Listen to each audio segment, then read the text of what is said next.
out. Overwatch 2 retail patch notes, August 10th. Overwatch 2 Invasion is now available. Enjoy the new Invasion story missions, all new skins and cosmetic rewards in the Invasion Battle Pass, the new core PvP game mode Flashpoint, and the new support hero, Illari. Introducing Illari. Using solar threaten augmentation, Illari strikes down her enemies by harnessing the power of the sun. Now, we just showcased this a little bit, but we can keep going through it. Illari has been added to the lineup. Solar Rifle has a long-range auto-charge rifle. Solar Rifle has a medium-range healing beam that consumes solar energy. We've kind of gone over those in detail in some of the previous stuff. Outburst launches you in the direction you were moving, knocking back enemies. Hold jump to go higher. Healing Pylon, deploy a pylon that heals allies. And Captive Sun, fire an explosive ball of solar energy. Enemies hit are slowed and explode after taking significant damage. Next, we got Flashpoint, the new game mode, which we'll be checking that out a little bit later. Flashpoint is the newest core game mode available on two of the biggest maps to date, Ravassa and New Junk City. Gameplay begins with both teams pursuing a central objective called the Flashpoint, aiming to capture it before the opposing team does. Capture progress for Flashpoint is like control game mode, but plays out faster. A point is captured by a team once a Flashpoint reaches 100% capture progress. If the Flashpoint is being contested by a member of the opposite team currently not in control when the capture progress reaches 99%, overtime will activate until either team in control can remove all remaining opponents off, or until the contestant team can retake control of the Flashpoint. So both teams have like a percentage on that. A point is scored when a Flashpoint is fully captured by a team. However, gameplay continues when a new Flashpoint located somewhere else on the map is activated, and both teams must immediately race to capture it. As additional Flashpoints unlock, the spawn locations of each team will be of generally equal distance to the current activated Flashpoint. The team to be the first to successfully capture 3 of the 5 Flashpoints wins the match. Flashpoint is available now in unranked and will be available for competitive play later this season. I just want to point that out about being available later in this season. That was a very good choice. After like running around the map and like testing the map and playing the map and like all of that, I can tell you one thing. I was getting lost during that. Like I had no idea where I was going. Obviously, that goes with any new map, but these maps are huge. Like, when they said these maps were huge, they were not over-exaggerating. Like, these maps are huge. Invasion story missions. Players who purchase the Invasion bundle from the in-game shop can play an all-new story mission with their friends or others in queue. These massive co-op experiences will have players face against the invading forces of Null Sector, who have launched an all-out global offensive. Play through all of them and unlock the Overwatch 2 hero Sojourn, along with her new Vigilant legendary skin.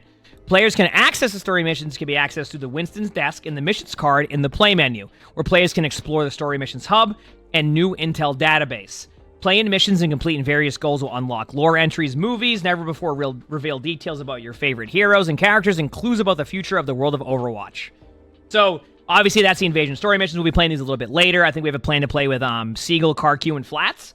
So we'll be doing that, I want to say probably around the sponsored stream time, chat, because we have a sponsored stream for Overwatch 2 at 4 o'clock. So we're more than likely going to play around that time when it comes to the sponsored stuff. So if you don't see anything for a bit, that's why. New limited time event, King's Row Underworld. Stop Null Sector from taking the Omnic Underworld in this new co-op event that's free to play for everyone. Reactivate a combat-modified TS1 utility bot to aid in liberating endangered Omnics, but be warned, massive amounts of Null Sector forces have occupied King's Row. And that's not all. A powerful new support unit will be healing the deadly OR-14 attack bot in your path. Every week, we'll be adding new challenges and ways to play this new co-op event. Keep checking back. And the event goes from August 10th to September 5th. Now, also, chat, just to point out, when I play the Invasion story missions today and I play this, I have not played these yet. I wanted to have kind of like that first-time experience playing them. So, even though like it was an option to like test them, I wanted to play them like to have that first experience. So, I have not played either of these. So when I play like the PvE later, that's what I'm going to be doing. General updates. Obviously, we just saw this with the firing range. Train your aim with an all-new addition to the practice range. Use targets large and small, stationary and mobile to perfect your crosshair tracking skills. Rack up points and strive to set the high score. Challenges. Added a new weekly challenge, Making Progress. Earn 8 progression levels instead of rewarding additional Battle Pass XP. This challenge rewards 150 Overwatch credits to buy items from the Hero Gallery and counts as a challenge to earn Overwatch coins when you complete multiple weekly challenges. Weekly Overwatch coins reward requirements are updated from 4, 8, 11 to 4, 9, and 12. Added a new set of challenges for the Invasion story missions. They can be found under the Lifetime tab. Added player progression challenges for all 38 heroes. Player icons can now be earned through these challenges, added a gold player title reward to competitive challenges. Wait, is that just saying it's added like your gold? Like, it's just like, hey, you're gold? Wait, was there not a gold title before? Oh, also, chat, if you like the channel, make sure to hit the follow button. I hope you're all enjoying so far. Developer comment. We've adjusted the second and third tiers to 9 and 12, but expect players to complete making progress on their way to those thresholds, which should leave the difficulty to completely weekly challenges unchanged. We've kept the first tier requirement at 4, which should be easier to earn with the introduction of the new weekly challenge. So they're just adding like that in there because they're going to have the new challenge that gives you the Overwatch credits that they're doing. So what they're doing is they're saying because you're more than likely going to get the progression levels done by just playing that amount when you're getting your weeklies, they just upgraded it to 1 more because it's going to count. On Fire, increased minimum blazing time to 10 seconds. All right. Added a 3-second cooldown to blazing to prevent the sound effect from playing too frequently. The visual effects from blazing have been enhanced. All right. Good to see changes to that. Ping system. Changed Symmetra's personal teleporter pings to work like Illari's personal healing pylon pings so that the waypoint UI is removed when these objects are pinged.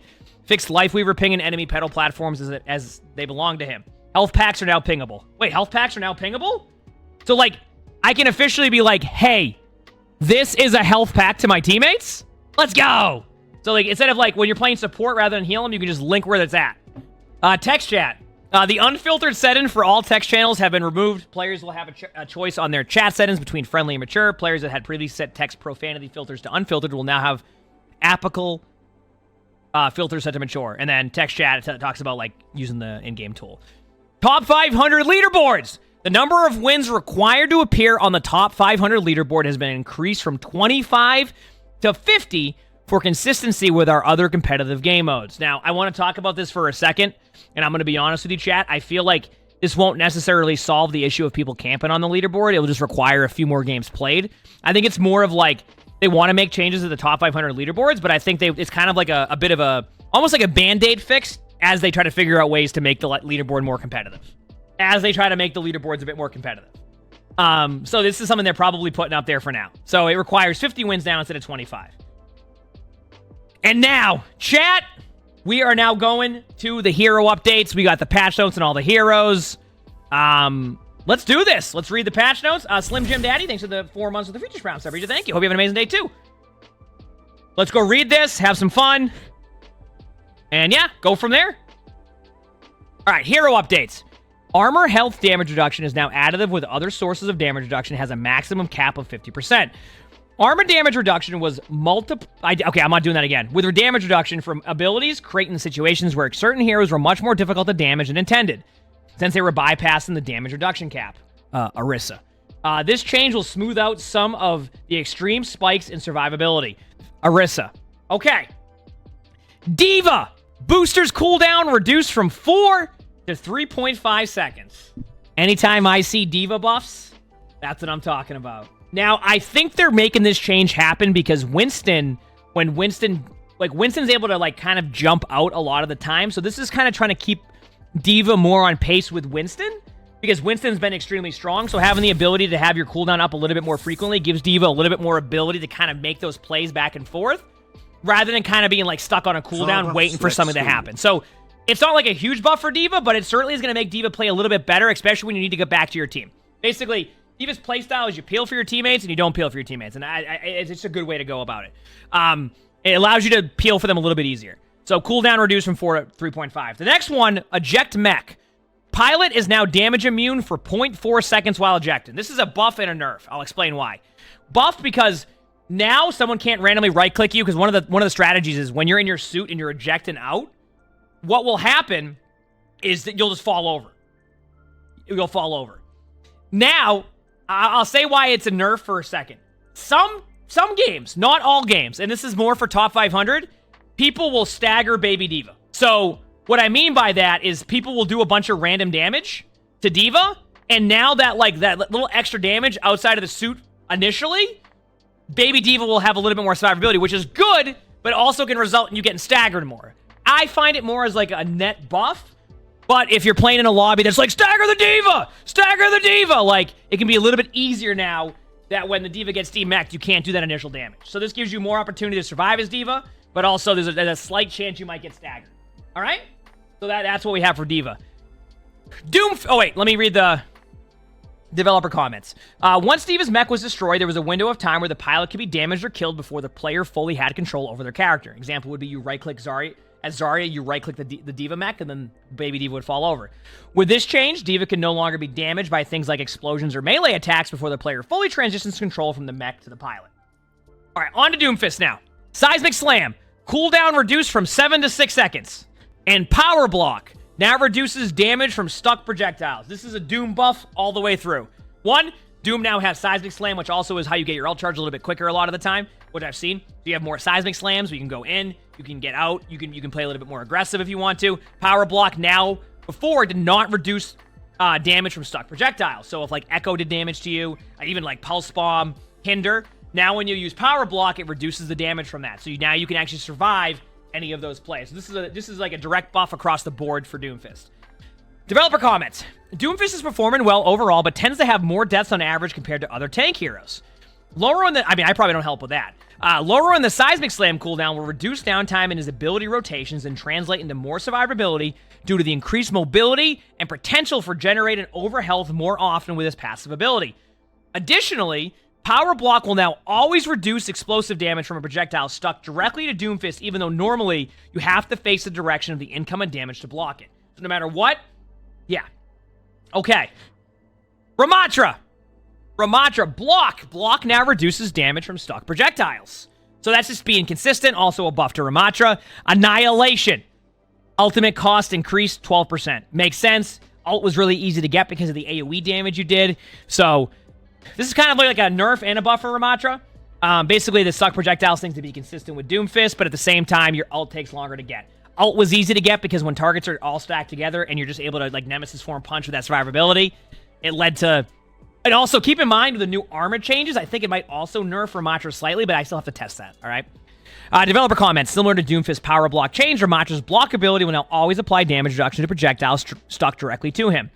His Annihilation ability was being generated slightly too quickly and how impactful it can be, so we are increasing its ultimate cost. Just to give you an idea also on like ultimate cost and like how they do things with balance, I think they probably have a stat that shows you how quickly ults are happening, because quite frequently now they make those changes, just so you know. So, that is something that can happen. All right? That is something that can happen. All right. Sigma! Hey, they changed it, finally! Okay, so this is when I say like they finally changed this, let me explain this for a second, okay? So what they did, all right, just to summarize, basically, Sigma would get booped further than any other tank. It was like the tank passive didn't exist, okay? So you go flying as Sigma. So it was like the tank passive didn't exist. All right, base movement, ground deceleration increased to match standard heroes' movement. Sigma has always had somewhat floatier movement controls that most heroes in order to match his character movements and animations. However, this led to players to feel like his tank roll passive ability wasn't reducing the amount he would be knocked back since it took him longer to stop than other tanks. You said Lucio and Echo still have this? Okay. We've now adjusted this to the standard hero movement values to make the gameplay interactions feel more consistent. I was happy to have that. Konu, thanks for the 18 months of features prompts. So, I'm just glad. I mean, obviously, it's not like a huge change for Sigma, but like, there'd be times you get booped into a team, and now it gives you a little bit more opportunity and survivability. Winston! Tesla Cannon. Secondary fire charge time reduced from 1.2 to 1 seconds? And secondary fire recovery time increased from 0.5 to 0.75. Developer comments. Winston's Tesla Cannon range attack had a decently long charge time relative to the damage it deals. These adjustments will make it more responsive to charge and fire, which can be useful for situations such as finishing off low health enemies attempting to flee, or poking at enemies before leaping in. This comes at the cost of taking a longer time to recover after firing, which in some cases will be weaker as a burst damage combo with jump pack and primary fire. It feels to me like it's more of a buff than a nerf, but, and I say that because I don't think people will use that combo a ton, but it makes it so people who are, I'm going to explain it here for a second. People who are good at the burst damage combo, it's a nerf. People who don't use the right click a lot or didn't use it because it took a while for it to go to 1 second, it will be a slight buff. You know what I'm saying? Like, it's not overall. It's a nerf, but it's all based off of the play style. You get what I'm saying? At least that's how I'm seeing it. Crispy, thanks for the 4 months out tier 1. Thank you, appreciate it. That's how I'm seeing it. You know? Howdy. So haven't been able to watch your streams as of recently. Hope everything is going great. You too. And those are all the tank changes. So overall, I'm not going to complain because D.Va got a buff and Sigma got like a fix. So I'm not going to complain about that. Bastion! A36 tactical grenade. Maximum explosion damage fall off reduced from 70 to 50%. Detonation time reduced from 0.5 to 0.35. Recoil adjusted to recover more quickly. Projectile size increased from 0.2 to 0.25. And impact damage increased from 15 to 30. Yeah, that's just buffed. I have no way to go about this besides that's just buffed. You said the Steam version is up? Oh, damn. I went on the servers. That's just a buff. Right? If I'm understanding that. More damage, larger projectile size, detonation times reduced. I think, wait, maximum explosion damage fall off reduced. I don't know. Is this a buff or nerf? I don't know about that one, but. And then configuration recon reload time went from 1.5 to 1.2, which, by the way, I know that's 0.3 seconds, but in the Overwatch time, that is a quick reload. Transforming into configuration assault now repairs 50 armor health?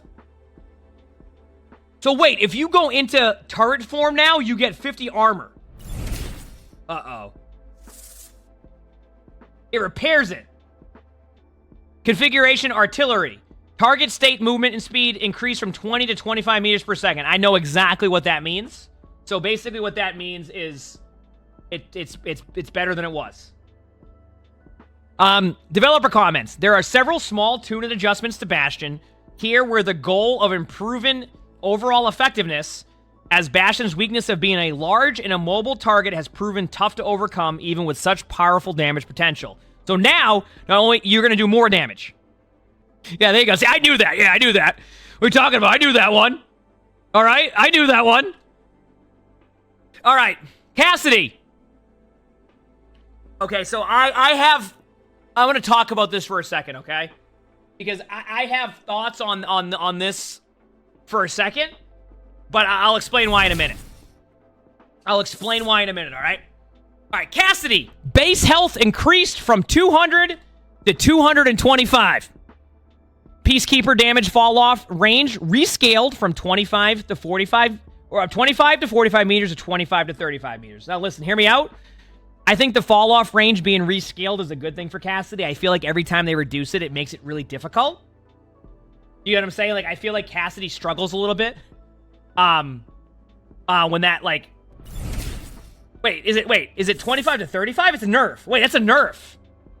Oh, wait. Okay. Wait a second. I misunderstood that for a second.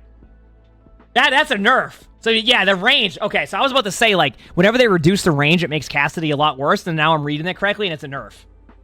Now I know why they made the base health 225. I'll talk about it in a second. Magnetic grenade projectile now has a maximum travel time of 1.5 seconds. Slow amount reduced from 30 to 25%. I'm glad this got nerfed. Now that 225 HP makes sense because they're changing the fall-off damage. I have a feeling that a lot of Cassidys are not going to be happy about this change because every time the fall-off damage gets, like changed at any point, Cassidy feels a lot worse. Obviously, the 225 HP will help. It's just going to require Cassidy to be more aggressive, which is why they give more of the HP, because Cassidy has to be closer to their targets. It makes sense now. I get that. Developer comments. Even with a powerful and reworked magnetic grenade, Cassidy has still been underperforming, so we are reverting his maximum health back up to 225. Having his gun damage fall off reach its full reduction sooner, and restricting the maximum range of magnetic grenade to help solidify his position as a close to mid-range damage dealer. So, it makes sense as to what they're doing. I still need to see. I always find that Cass with 225 HP becomes a tank. I also think that if there isn't major changes to Soldier 76, they're probably doing these changes because they want Soldier 76. There's this. It hasn't happened in a while, but there's this vision of where Soldier 76 and Cassidy can both be strong at the same time. Like, you can play both of them, and you have a pretty good comp. Somehow, one of them always gets nerfed or becomes really bad during that, and you never have that. So, if we see what the Soldier 76 nerfs are, and we see this, what they're trying to do is make it so both heroes are playable, not just like, you have to play cast now or you have to play soldier. There's no in between. Anyway, Hanzo. Arrow draw progress is no longer preserved while wall climbing. What? I'm going to be honest with you. I didn't even know you could do that. All right, for Stormbow. Despite being conceptually strange, this gameplay mechanic felt good and fluid to use as Hanzo. However, it often resulted in some frustrating behavior for enemy players that can be alleviated without impacting Hanzo's overall effectiveness too significantly. Yup. I'm gonna be honest with you, I didn't know you could do that with Storm Arrow, or Stormbow, or it's a nerf, right? It's like, is that where you can charge up your arrow and then wall climb? Is that what it is? Is that what that is? Is that the, okay, you know what that is? You know what that nerfs? You ever sit there and go, this is your reaction to get headshot by Hanzo? I don't even see him! Where's the Hanzo? He's behind a wall! Like, you don't see him at all? That's getting rid of that, if I'm understanding it correctly. Because Hanzos would do that, go up, and then by the time you get hit by the arrow, they're already behind the wall. The talk? No, my talk stream should be live still. Tex, thanks for the features prompt, so I appreciate it. Thank you. And Cobb, thanks for the 52 months to tier 1. Thank you. Hanzo nerf? Good. Oh, and Pi, thanks for the 33 months to features prompt sub. And Rio Ken, thanks for the 6 months to that features prompt sub. And okay, I think I caught up on everybody. But if I didn't, let me know. All right, Soldier 76. Oh, wait. Explosion damage reduced from 90 to 80. Fine change. Hear me out.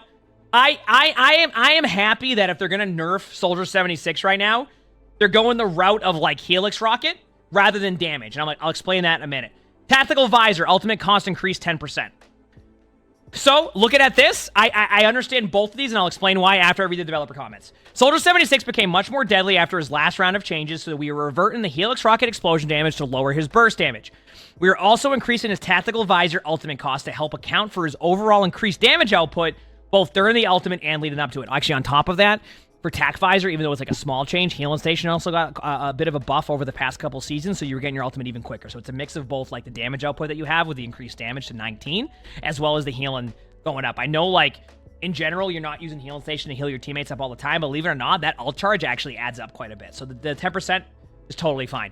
Normally, this is what happens. Soldier gets 20 damage, gets nerfed to 18 damage. Soldier's good at 20 damage, bad at 18 damage. Soldier was pretty good after these changes. They're just nerfing 10 damage on the Helix Rocket to make it a little bit less bursty, giving you more consistent damage. I think it's a good change. Overall, Soldier still is going to be good because you still have the 19 damage. They always would nerf everything else. So, like I said, for me, I think that's an okay change. I am, like, okay with seeing those changes, at least in my opinion. I think that's okay. Sombra. Okay, EMP. Ultimate cost increased by 15%. Thank you. Oh, finally. Listen, I know there's going to be some people who play Sombra and they're like, oh no. Like, what is this? This is not good. Sombra could easily build EMP. It was such a quick ultimate to build, and it became such a ridiculous combo that they had to do something about it. Okay? And then no longer destroys Lifeweaver's Tree of Life. You know what? And the reason behind that, and I kind of go into detail about why Tree of Life will have that, mainly because, I mean, why not? Lifeweaver's been terrible so far. Obviously, in some ranks, it's pretty good. Tree of Life just got a buff. They don't want people playing Sombra, and then just EMP in the tree. I don't know. I mean, you can still EMP male, right? Like, I don't know. Listen, why not, right? I mean, listen. Tree of Life was already an ult you used. I always said, whenever you use Tree of Life, you don't know which team's going to win with that one. It's just there. EMP frequency is a little too high given its relative power, so we're increasing its cost. It will now also deal the usual percentage of max health damage to Lifeweaver's Tree of Life ultimate instead of treating it like a barrier and destroying it instantly. So what this means is it still does the damage to the Tree of Life, it doesn't destroy it. You get what I'm saying? So it's counting the Tree of Life as like a health pool. You know what I mean? So like, obviously, if there's like less HP, then obviously the EMP can get rid of it. But overall, that's what it's doing, right? All right, Torb! Rivet Gun. Primary fire recovery time reduced from 0.55 to 0.48 seconds. Chat, the other day I was just saying to chat, if they were able to get the recovery time from 0.55 to 0.48 based off of the math that I'm doing in my head, that would be the way to make the primary fire recovery time better on Rivet Gun, and here we are. It's at 0.48. I mean, I knew that exact number would be it. Forge Hammer, swing recovery time reduced from 0.75 to 0.6 seconds.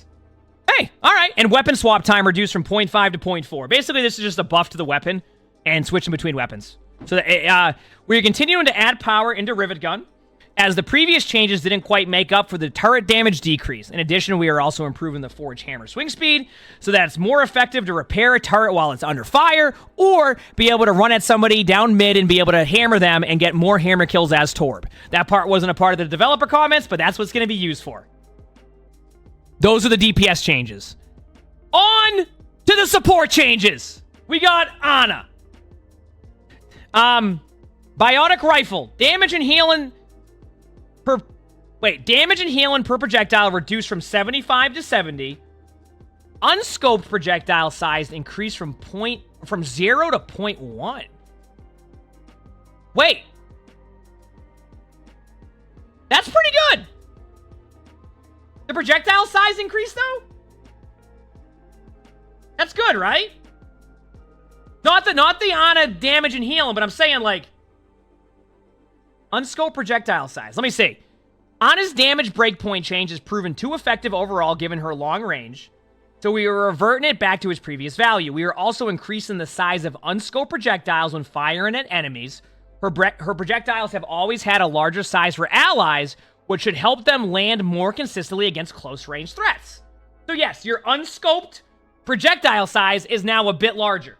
So unscoped. It's making it so you have a little bit more of, like, you don't, if somebody's next to you, you don't have to scope in, and it will hit a little bit easier. To give everybody an idea, projectile size will basically increase the frequency that you're able to make something happen. Like, as in, like, it's larger. So if, like, say normally you would miss, like, say you're shooting at somebody, and it would normally miss, now the projectile is a little bit larger, and that 0.1 might actually give you that. You get what I'm saying? When you're unscoped. You see what I'm saying? All right. We got Brig next. Brig! Barrier health shield reduced from 300 to 250, and ultimate cost increased by 6%. Those are fine. Developer comments. Brigida's overall effectiveness and survivability have been high relative to other heroes, so we're reducing the barrier shield health. We're also slightly adjusting the ultimate cost of rally as it has become more effective after its rework. You want my take? I think Brig will still be pretty good. It's a nerf a little bit, but I think Brig will still be pretty good. Kiriko! Protection Suzu removed. Knockback removed. That one's interesting. Healing reduced from 50 to 40. Now heals an additional 30 health when cleansing a negative effect. Okay, so let me understand this correctly, by the way, just so I understand it. If you throw your Suzu at anybody, it will heal for 40. If that person has, like, let's say they have Discord Orb, Ash Dynamite, Onanade, it will heal for 70. Is that correct? Am I understanding that correctly?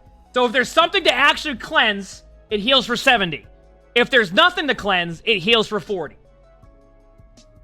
That's basically how it works. So if you use it on a cleanse, heals for 70.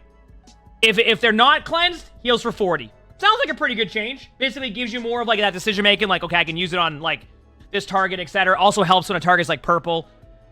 I get that. All right, Kunai. Damage increased from 40 to 45. Recovery time reduced from... Oh, okay, I see why they're doing this. Okay. Okay. For a second, I was a bit confused on that one. Recovery time reduced from 0.55 to 0.5, and then critical damage multiplier reduced from 3 to 2.5. Chat, I need some people to do some math in the chat for me here. So normally it would be 120 damage with a headshot. Now it's 45... Wait. Yeah, 45... It's 112? 112.5? So yeah, so you lose about 8 damage on about, well, 7.5 damage to be exact, chat, on headshot damage, but you now have increased damage on, like, when you don't hit headshots. That's basically, that's just the complete summary of that, all right? So that's the summary on how that patch is, that patch note, etc., okay? It's like, less headshot damage, more damage outside of it. I would say, you know, we're trying to, like, discuss if this is a buff or a nerf. If I had to be completely honest with you, I think this is just kind of like a decent change for Kiriko in the sense that, I don't know, it's like not like it's like a nerf a little bit, but not a buff, but like a buff nerf. Depends what you're talking about. You know what I mean? It's kind of just like a change that Kiriko will still be good, and it won't make Kiriko bad, but then, like, some players will get better because, like, and some players will benefit a little bit. Like, for example, if you were a Kiriko who was really good at hitting your headshots constantly and you lose, like, 7.5 damage, which isn't necessarily a ton, but, like, you know, that can nerf somebody with that, right? But if you're somebody who doesn't hit a headshot, which I know everybody in the chat's going to say they don't miss a headshot, right, chat? Type 1 in the chat if you always hit your headshots as Kiriko, 2 if you don't. See? As you can see, a lot of chat doesn't miss their headshots. It would be a nerf. But if you do miss your headshots and you hit more of the body shots, there's a slight buff there, etc. All right, Lifeweaver. Base health reduced from 200 to 175. Now, before we say anything about that base health reduction, base shield health increased from 0 to 50. So this now means, okay, that Lifeweaver has 225 HP. Okay? So that means you have the ability to have shield regen up to 50, and you have 225 health. Think about Zenyatta's shields. Thorn Volley. Reduce spread for one of the 2 Thorn Volley projectiles fired per shot by 25%. You know what that means, chat? You know what that means? That means that it reduced the spread for one of the 2 Thorn Volley projectiles by 25%. AI, let's go. 4 months and got back from work just in time for Season 6 emongg wing. I have no idea what that looks like in game. I'm going to be honest with you. I'll have to see. Spicy Soul, thanks for the 4 months to tier 1. Thank you. Appreciate it. I don't know what that actually is. The Illari Churl is live. Oh, thank you, Gavin. I'll take a quick look at that right after the patch notes. Thank you for that. Rejuvenate and Dash. Healing increased from 25 to 50. Good change. Good survivability for Lifeweaver. Life Grip. Mobility lockout duration increased from 0.5 to 0.75, or 0.45 to 0.75. My guess is this is probably to fix, like, really tough interactions. So, like, my guess is that there was probably too much, like, not exciting interactions happen, so this gives, like, more opportunity for the ability not to be used, and then you have time to be like, okay, I have been life gripped by Lifeweaver. I'm gonna wait a second. Okay? So, Alex, thanks for the Features Prime sub, and Drog, thanks for the gift sub. Thank you. Tree of Life. 50% of Tree of Life's overhealing is now converted into overhealth up to a maximum of 100 overhealth. So, obviously, yeah, that's what I thought, Gavin. Yeah, so it gives you time to, like, know that. So basically what Tree of Life does is now, let's say that everybody has full HP, but you use the tree, it will now give you 100 overhealth, right? So say that nobody's taking damage, right? And you use it, it'll give you 100 overhealth. Maximum. Obviously, I think if it has to heal, etc., like, it's a little bit different. But basically, that's what you're doing now. Developer comments, the Tree of Life outputs substantial healing, but often doesn't provide enough value for an ultimate ability. Also, are drops enabled now, by the way, chat? I just want to double check. Are they enabled now? Or are they still not up? I know drops are today, but I don't, they are enabled now? Okay, I'll edit that in a second. The Tree of Life outputs substantial healing, but often doesn't provide enough value for an ultimate ability. To increase its utility, any overhealing done via the tree is now converted to overhealth. Thorn Volley's spread is now less random, with half the projectiles having a smaller base spread to promote better mid-range consistency. Life Grip now has a longer mobility lockout to prevent accidental cancels by the affected ally using a movement ability immediately after the pull being started. Finally, we are supplementing Lifeweaver's survivability with an increase to his overall health pool by converting some of it to shield health in order to account for the large pedal hit volume on his back, as well as increasing the healing done by Rejuvenate and Dash. Chat, you know a hero was not strong enough when they have a full paragraph of changes for a hero. For anybody someone in the chat earlier said they don't know if they'll be able to play because they have a 200-word essay, we have one right here for you. That is a lot of changes for Lifeweaver. Lucio! Crossfade. Secondary fire damage boost reduced from 30 to 25%. In order to help bring Lucio's survivability more in line with the rest of the support heroes, Crossfade self-healing during Amp It Up is now a more effective survival option for Lucio? Huh?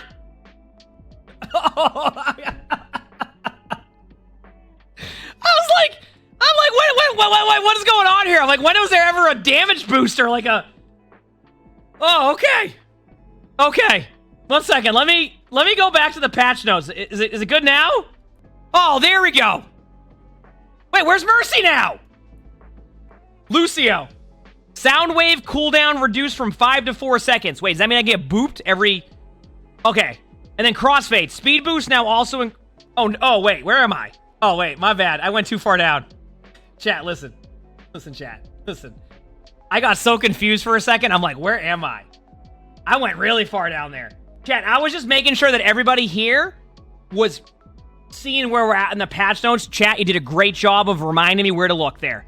All right? That was a great job. All right. Crossfade. Self-healing penalty is now reduced from 60% to 0% for the duration of Amp It Up. So basically now, Lucio will actually be able to get the full amount of healing you get through a heal boost. This is going to increase the Lucio survivability. I remember this during the, I think it was the beta, maybe the alpha. Lucio is very good when Lucio has this. Okay? Mercy. Secondary fire damage boost reduced from 30 to 25%. This obviously is just to help with damage boosting everybody.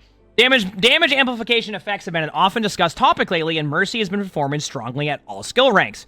We're reducing the potency of Mercy's damage boost beam, but want to make sure it stays powerful enough to feel like an effective and interesting gameplay choice, as making the decision between healing or damage boosting is core to Mercy's gameplay. This is on par with Zenyatta. I can see why. All right? Like, I can see why with that one. Dev comment. We just read that one. So basically, I still think damage boost is going to be strong. I think it's still going to be good. We'll see, though. Co-op hero mode updates. With the introduction of Overwatch 2 Invasion story missions, we will have specific hero balance changes for multiple heroes to ensure players have a continuous challenge when playing in co-op modes like story missions and event missions. Heroes no longer passively gain ultimate charge over time, and ultimate cost increased in co-op game modes. Tesla cannon on Winston. Secondary fire now change up to 4 additional nearby enemies, dealing depreciating damage each chain. Jump pack, landing damage now increases while in the air up to 250% more damage over 2.5 seconds. Sounds fun. Honestly, just sounds fun. Zarya, particle barrier? Particle barrier and projected barrier, 3 seconds. Graviton surge is now damage per second increased from 5 to 30 for 105 damage total. Listen, I'm from Massachusetts, chat. Sometimes I have the accent, okay? And the energy passive rate reduced from 2 to 1.5.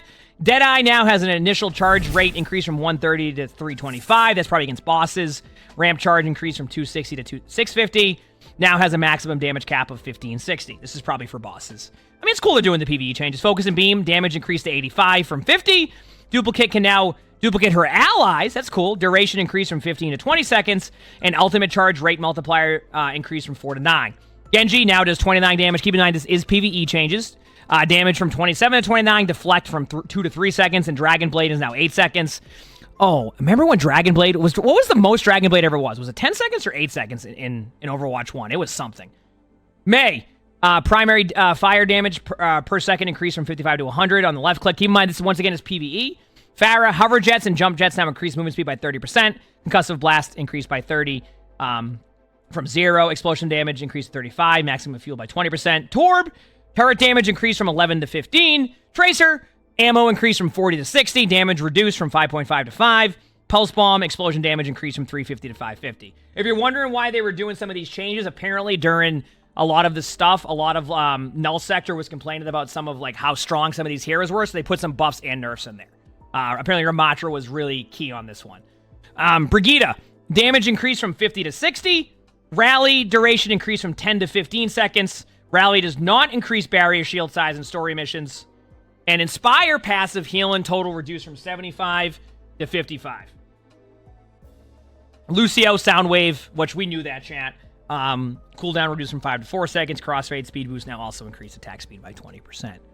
Got the new maps, chat, which is obviously New Junk City and Suravasa. We'll be checking that out today. Got all the new light in here. So we got Blizzard World Night, Rio Evening. And those are all the new ones. Then we have the new maps, which are both in the morning.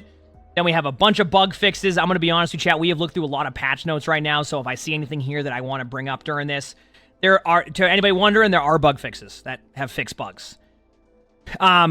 Fixed a bug with a fuel tank whose collision did not match the model. Listen, if anybody saw that clip with Flats and I, that was us. Remember that one? We were both shooting it. We're like, what is going on?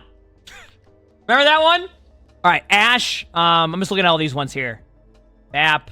It's just basically a bunch of fixes there. The biggest question everybody has, is there a Kiriko bug fix? Kiriko should be able to target crouching allies and allies under low ceilings more consistently now. Kiriko should more consistently appear at the same elevation as her target instead of way above them. Swift Step should more consistently keep Kiriko inside map bounds and not result in the player stuck inside the environment when she teleports. Using Swift Step while on moving platforms, including payloads, cars, and boats, should no longer fail to move Kiriko towards her target. Fix an issue that would cause visual artifacts on Kiriko's skin when customizing Kiriko's mythic skin. And there you go, chat. We have a bunch of other fixes here, but yes, it looks like most of the Kiriko stuff should be working.